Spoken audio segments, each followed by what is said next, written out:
السلام علیکم، B T V news کے ساتھ میں ہوں ندا ارشد۔ نظر ڈالتے ہیں نیوز ہیڈ لائنز پر۔ وزیر اعظم عمران خان کا کہنا ہے، ہمارا انصاف کا نظام طاقتور کو نہیں پکڑ سکتا۔ پاکستان کو ایک چھوٹی سی ایلیٹ کلاس نے اپنے قبضے میں لیا ہوا ہے۔ لاہور میں تقریب سے خطاب، کہا 30 سال حکومت کرنے والے حساب دینے کو تیار نہیں۔ شور مچایا ہوا ہے، غریبوں کا کسی نے نہیں سوچا۔ آدھا کراچی کچی آبادی پر مشتمل ہے۔ کراچی کے لوگ بجلی کے کنیکشن کے لیے رشوت دیتے ہیں۔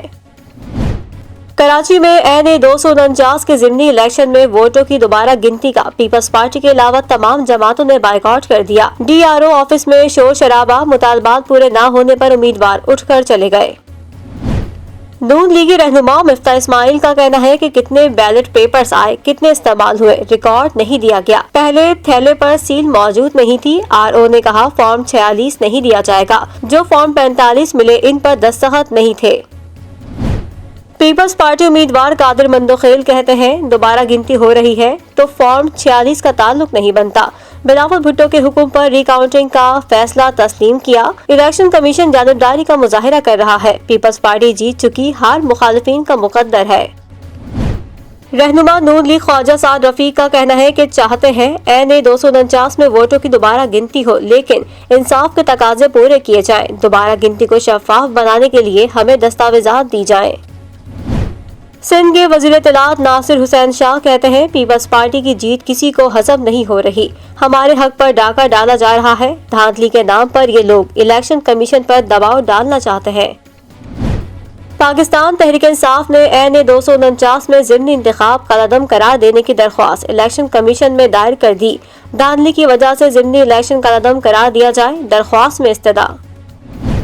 پنجاب اسمبلی کے حلقے 84 خوشاب میں ضمنی الیکشن کا مارکہ مسلم لیگ نون کے نام۔ غیر سرکاری اور غیر حتمی نتائج کے مطابق ملک معظم کامیاب قرار۔ پی ٹی آئی امیدوار علی حسین دوسرے نمبر پر رہے۔ بلاول بھٹو کی شہباز شریف کو مبارکباد۔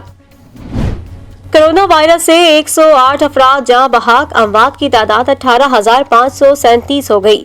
پاکستان میں کرونا کے تصدیق شدہ کیسز کی تعداد 8,45,000 سے بڑھ گئی۔ عید الفطر کی آمد پر ملک بھر میں مزید سخت اقدامات کا فیصلہ۔ پنجاب میں 8 سے 16 مئی تک مکمل لاک ڈاؤن ہوگا۔ سندھ میں آج سے اتوار تک ٹیک اوے سروس مغرب تک ہوگی۔ پرچون کی دکانیں شام 6 بجے تک کھلیں گی۔ 8 سے 16 مئی تک پبلک ٹرانسپورٹ پر پابندی ہوگی۔ کے پی حکومت کا بھی 8 مئی سے 16 مئی تک لاک ڈاؤن پر عمل درآمد کو یقینی بنانے کا فیصلہ۔ ایکسپورٹ سیکٹر 10، 11 اور 12 مئی کو اپنا کام جاری رکھے گا۔ وزیر مملکت اطلاعات و نشریات فروخ حبیب کا کہنا ہے متعلقہ بینک بھی 10 اور 11 مئی کو صبح 9 سے دن 2 بجے تک کھلے رہیں گے۔ پاکستان ریلوے کا آج سے 10 عید اسپیشل ٹرینیں چلانے کا اعلان۔ 4 عید اسپیشل ٹرینیں کراچی سے لاہور اور 4 لاہور سے کراچی روانہ ہوں گی۔ ایک ٹرین 11 مئی کو کراچی سے راولپنڈی اور ایک 12 مئی کو کراچی سے ملتان روانہ ہوگی۔ میٹرک اور انٹرمیڈیٹ کے امتحانات کا آغاز 15 جون کے بعد ہوگا۔ وفاقی وزیر تعلیم شفقت محمود کا کہنا ہے 10ویں اور 12ویں جماعت کے امتحانات کو ترجیح دی جائے گی۔ دونوں نتائج جامعات کے ایڈمیشن سے پہلے جاری کر دیے جائیں گے۔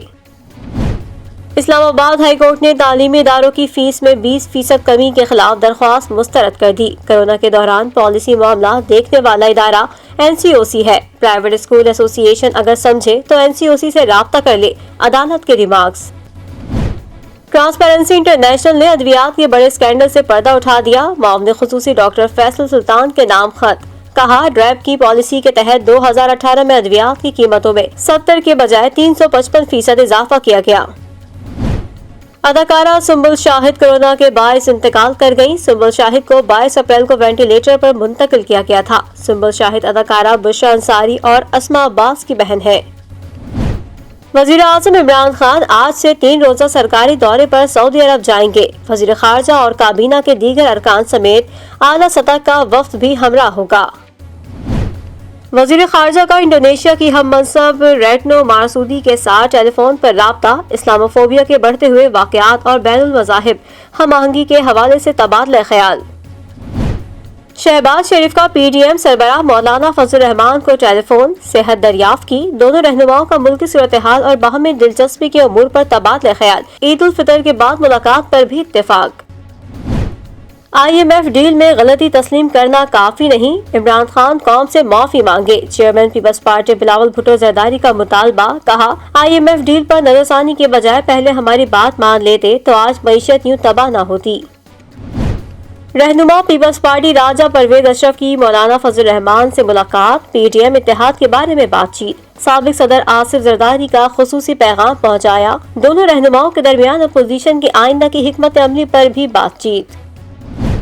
شہباز شریف نے بلیک لسٹ سے نام نکلوانے کے لیے لاہور ہائی کورٹ سے رجوع کر لیا، درخواست میں وفاقی حکومت، وزارت داخلہ اور FIA کو فریق بنایا گیا ہے۔ انتخابی اصلاحات کے لیے اپوزیشن سے رابطے کیسے کریں، اسپیکر اسد کیسر نے 5 رکنی کمیٹی بنا دی، وفاقی وزراء پرویز خٹک، فواد چودھری اور اسد عمر شامل، بابر اعوان اور عامر ڈوگر بھی کمیٹی کا حصہ ہوں گے۔ انسداد ریپ آرڈیننس کے تحت سیشن کورٹس کو کیسز سننے کا اختیار، خصوصی عدالتوں کے قیام تک سیشن کورٹس میں ریپ کیسز سنے جائیں گے، صدر مملکت نے چیف جسٹس کی مشاورت سے اختیار سیشن ججز کو تفویض کیا۔ حریت رہنما محمد اشرف صحرائی کی تدفین ان کے آبائی علاقے میں کر دی گئی، قابض بھارتی فوج نے تدفین میں چند لوگوں کو شرکت کی اجازت دی، کشمیریوں نے آزادی اور پاکستان کے حق میں نعرے لگا کر بھارتی تسلط کو ناقابل قبول قرار دے دیا۔ آن لائن کاروبار کے خواہش مند پاکستانیوں کے لیے خوشخبری، ایمیزون نے پاکستان کو بھی فروخت کنندگان کی فہرست میں شامل کرنے کا فیصلہ کر لیا، مشیر برائے تجارت عبدالرزاق داؤد کی ٹویٹ میں تصدیق۔ ملک میں عید الفطر کی تیاریاں، 8 مئی سے بازار بند ہونے کا اعلان ہوتے ہی شہریوں نے مارکیٹوں کی جانب دوڑ لگا دی، مختلف شہروں کے بازاروں میں دن بھر شہریوں کا رش، سڑکوں پر بدترین ٹریفک جام رہا۔ صدر مملکت نے عید الفطر کے موقع پر قیدیوں کی سزا میں نرمی کی منظوری دے دی، مختلف جرائم میں قید افراد کی سزا میں 90 دن کی کمی، سزا میں نرمی کا اطلاق سنگین جرائم میں ملوث قیدیوں پر نہیں ہوگا۔ کراچی کلکٹر میں جیولری شاپ میں بڑی نقب زنی کے ڈراپ سین کے بعد اہم انکشافات سامنے آ گئے، ملزم آصف نے پولیس کو دیے گئے بیان میں سب بتا دیا، کہا جوئے سٹے میں 40 لاکھ روپے ہار گیا تھا، قرض ادا کرنے کے لیے دوست کے ساتھ مل کر واردات کا منصوبہ بنایا، کیمروں کی تاریں کاٹ کر سمجھا تھا کہ پکڑا نہیں جاؤں گا۔ کوئٹہ سریاب روڈ پر گزشتہ شب پولیس کی مبینہ فائرنگ سے نوجوان فیضان جتک جاں بحق، ساتھی شہزاد زخمی، وزیر اعلیٰ بلوچستان جام کمال خان نے واقعے کی تحقیقات کا حکم دے دیا۔ بھارت میں کرونا انتہا کو چھونے لگا، ایک روز میں ریکارڈ 4000 اموات رپورٹ ہو گئی، BJP غلط پالیسیوں کے باعث اپنا ووٹ بینک کھونے لگی، بھارتی اینکر نے کٹا چٹا کھول کر رکھ دیا۔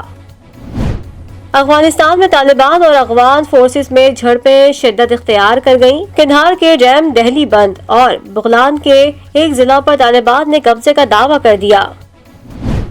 سرکاری خزانے کو نقصان پہنچانے کا الزام، قطری وزیر خزانہ علی الشریف کو گرفتار کر لیا گیا، کرپشن کی تحقیقات شروع کر دی گئیں۔ زمبابوے کے خلاف وائٹ واش کا مشن، شاہینوں کے حوصلے بلند، پاکستان اور زمبابوے کا دوسرا اور آخری ٹیسٹ آج سے ہرارے میں شروع ہوگا، سیریز میں پاکستان کو 1-0 کی واضح برتری حاصل ہے۔ قومی ٹیم کے کپتان بابر اعظم نے دوسرے ٹیسٹ میں زیادہ تبدیلیاں نہ کرنے کا عندیہ دے دیا، کہتے ہیں پہلے ٹیسٹ کے وننگ کمبینیشن کے ساتھ میدان میں اتریں گے۔